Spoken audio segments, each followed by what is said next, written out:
አባዬ ጠጣ፣ የኔ አባት ጠጣ። ሎሚ እኮ መድኃኒት ነው። በዛ ላይ ለውስጥ ጀርሞች ይገልልሃል። እየጠጣ አባዬ ቲና የምትልህን ነገር አዳምጥ። እሷን ብትሆን ታሳዝነች እንዴ? ሌት ከቀን እኮ ለአንተ እየተጨነቀች ነው። በቃ የኔ ፍቅር አንተ ሂድ፣ እኔ አጠጣዋለሁ። አባዬ ድኗል።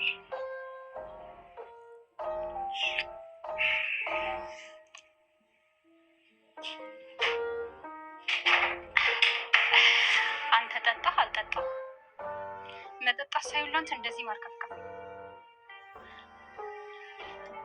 አባዬ ሂድ ገልቱ፣ አትንገብገቢ።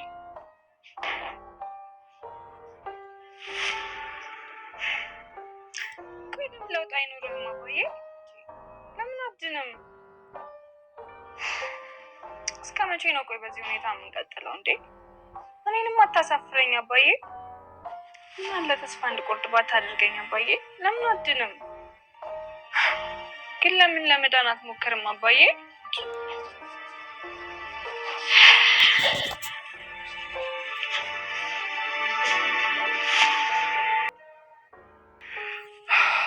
እንግዶች አይመጡም እንዴ? እንግዶች ይመጣሉ። እኔ የምልሽ አባዬስ? አባዬ ትንሽ ሲያሞቅ እረፍት ያደርግ ጊዜ ውስጥ ነው ያለው።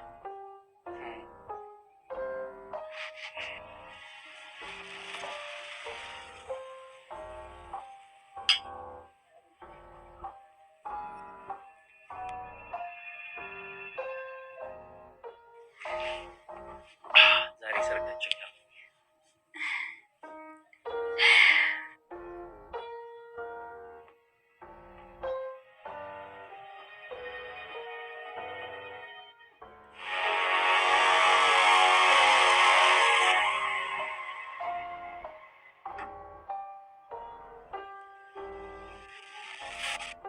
እንኳን ደህና መጣችሁ። ለዚህ ዩቲዩብ ቻናል አዲስ ከሆናችሁ ሰብስክራይብ፣ ቪዲዮ ከተመቻችሁ ላይክ እያደረጋችሁ ቤተሰብ መሆናችሁን አትርሱ። እናመሰግናለን።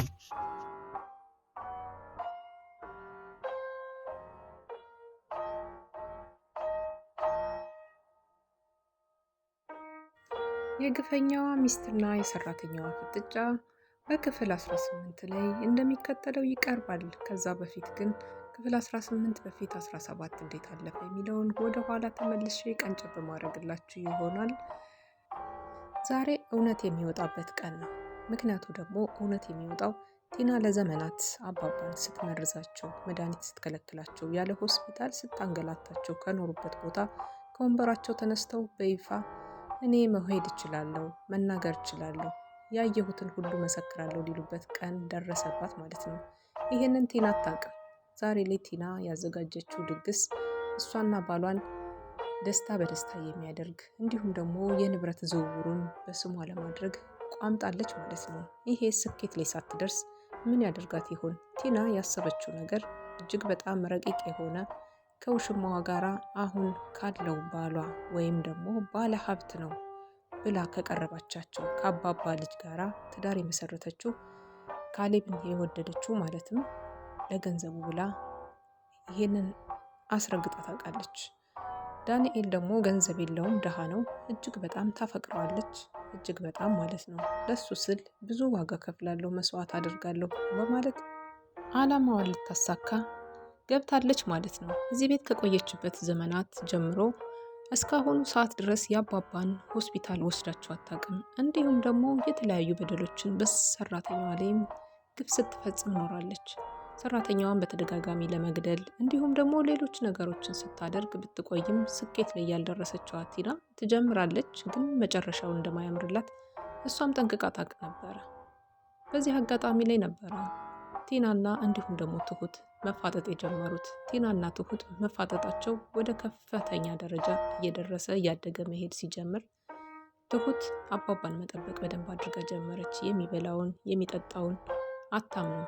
እሷ በዞረችበት አካባቢ ላይ በፍጹም ምግቡንም ሆነ የሚጠጣውን ነገር ሁሉንም ነገር እያነሳሳች አባባን ከእንደዚህ አይነት ከመጥፎ ነገር መጠበቅ ጀመረች። መድኃኒቱንም ቢሆን እየሄደች ከሆስፒታል እየገዛች ከፋርማሲ ዶክተሮችን እየጠየቀች ታመጣና አባባ ዛሬ ቆሞ ለመሄድ አብቅታቸዋለች። ዛሬ አባባ ትልቅ ፕሮግራም አዘጋጅተዋል። እዚህ ፕሮግራም ላይ ቤተ ዘመድ ይገኛል፣ ጓደኞች ይገኛሉ። በዚህ መካከል ደግሞ ዳንኤል ወንድሜ ነው ብላ እንግዲህ ፍቅረኛዋ ነው ዳንኤል ጓደኛዬ ነው ብላ ሳይሆን ወንድሜ ነው ብላ ስላስተዋወቀችው ካሌብ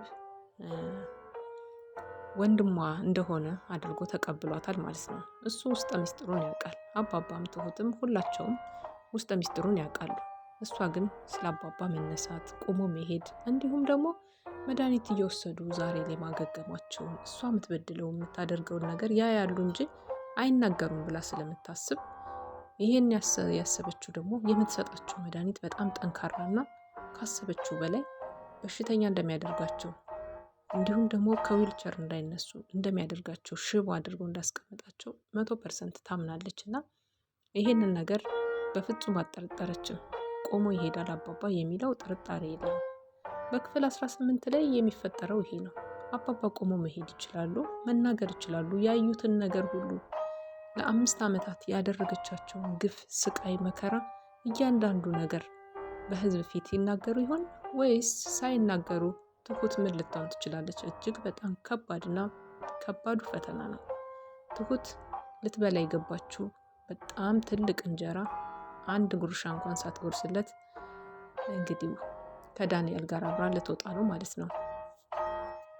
ከዚህ ቀደም ላይ እንዳየነው ዳንኤል በተደጋጋሚ ያያቸው ነበር አባባን። ምክንያቱም ደግሞ አባባን አንዴም 2 ጊዜ መኝታ ቤት ቆመው አይቷል። እንዲሁም ደግሞ ትሁትን ሲተናኮላት እሳቸው መጥተው ከኋላው በዱላ እንደመቱት እሱንም ተጠራጥሯል። እዚህ ቤት ወንድ ካልገባ ማን ሊሆን ይችላል? ወንድ ታስገቢያለሽ እንዴ? እሳቸው እግራቸው ካልተንቀሳቀሰ ብሎ እጅግ በጣም ብዙ ነገሮች መላምት የሚያመጣ ነበር። ከዛን ቀን ጀምሮ ነበር አባባ እንደሚሄዱ አባባ ብዙ ነገር እንዳላቸው ዳንኤል ይጠራጠራል። ግን በደንብ አድርጎ ሊያምን አልቻለም።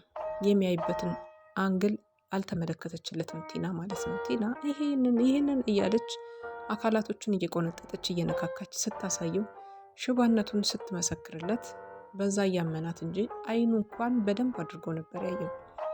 አሁን ላይ ዛሬ ግን ምን ሊል ይችላል?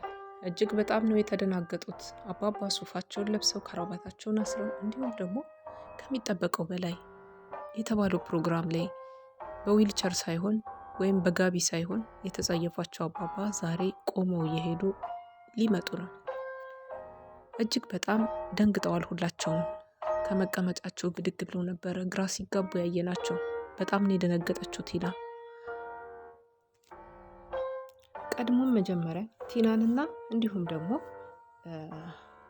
ከደጅ ያለው ፍቅረኛዋን መጀመሪያውን ነበረ ለማጣላት የሞከረው። ፍቅረኛ ያለው ከአንዲት ቆንጅዬ ሴት እኩያው ከሆነች ሴት ጋራ ትንሽዬ ከእሷ ጋር አየሁትኝ በማለት አቤል ሲያያይዛቸው ነበረ። እጅግ በጣም ትሁት ተናዳ እኔ ለሱ ብዬ ይህን ሁሉ መስዋዕት የምከፍልለት እንዴት እንደዚህ ያደርጋል? እገድለዋለሁ እያለች ነበረ። እውነት ተሳክቶላት ትገድለው ይሆን እንዴ? ወይስ ፍቅር አሸንፏት ፍቅሩ በልጦባት ዳንኤልን እንዴት ታደርገው ትችላለች? በነገራችን ላይ ዳንኤል ገንዘብ ፈልጎ እንጂ ከሷ ፍቅር ይዞት አይደለም። እጅግ በጣም የገንዘብ ፍቅር ስላለበት ከዚህም ከዛም ተልከስካሽ ነው። ለዛ ነበረ ዳንኤል በደንብ አድርጎ አጥብቆ ያዛት። የእሷን ግደል፣ እነቅ፣ እንደዚህ አድርግ የሚለውን አመሏን እሷ አይወደውም። እሱ የሚፈልገው ገንዘብ ሰጣው የሆነ ነገር ለማድረግ ገንዘብ ብቻ ፍላጎት እሷ ጋር አጣምሮት እንደኖረ እሷ አታውቅም። ከእሷ ብቻ ያለውን ወገን ፍቅር እየተመለከተች ለዳንኤል ስትል ብዙ መስዋዕት ትከፍላለች። በትዳሯ ላይ ሌላ ትዳር መስርታ የምትኖረዋ ቲና አሁን ላይ ምን ይገጥማት ይሆን? ያረገዘችውስ የማን ልጅ ነው? ከማን ነው የሚለውም እጅግ በጣም ጥርጣሬ ውስጥ ይከታል ማለት ነው። ቀድሞም መጀመሪያ ቲናንና እንዲሁም ደግሞ ከደጅ ያለው ፍቅረኛዋን መጀመሪያውን ነበረ ለማጣላት የሞከረው። ፍቅረኛ ያለው ከአንዲት ቆንጅዬ ሴት እኩያው ከሆነች ሴት ጋራ ትንሽዬ ከእሷ ጋር አየሁትኝ በማለት አቤል ሲያያይዛቸው ነበረ። እጅግ በጣም ትሁት ተናዳ እኔ ለሱ ብዬ ይህን ሁሉ መስዋዕት የምከፍልለት እንዴት እንደዚህ ያደርጋል? እገድለዋለሁ እያለች ነበረ። እውነት ተሳክቶላት ትገድለው ይሆን እንዴ? ወይስ ፍቅር አሸንፏት ፍቅሩ ብስ በልጦባት ዳንኤልን እንዴት ልታደርገው ትችላለች? በነገራችን ላይ ዳንኤል ገንዘብ ፈልጎ እንጂ ከሷ ፍቅር ይዞት አይደለም። እጅግ በጣም የገንዘብ ፍቅር ስላለበት ከዚህም ከዛም ተልከስካሽ ነው። ለዛ ነበረ ዳንኤል በደንብ አድርጎ አጥብቆ ያዛት። የእሷን ግደል፣ እነቅ፣ እንደዚህ አድርግ የሚለውን አመሏን እሷ አይወደውም። እሱ የሚፈልገው ገንዘብ ሰጣው የሆነ ነገር ለማድረግ ገንዘብ ብቻ ፍላጎት እሷ ጋር አጣምሮት እንደኖረ እሷ አታውቅም። ከእሷ ብቻ ያለውን ወገን ፍቅር እየተመለከተች ለዳንኤል ስትል ብዙ መስዋዕት ትከፍላለች። በትዳሯ ላይ ሌላ ትዳር መስርታ የምትኖረው ቲና አሁን ላይ ምን ይገጥማት ይሆን? ያረገዘችውስ የማን ልጅ ነው? ከማን ነው የሚለው እጅግ በጣም ጥርጣሬ ውስጥ ይከታል ማለት ነው።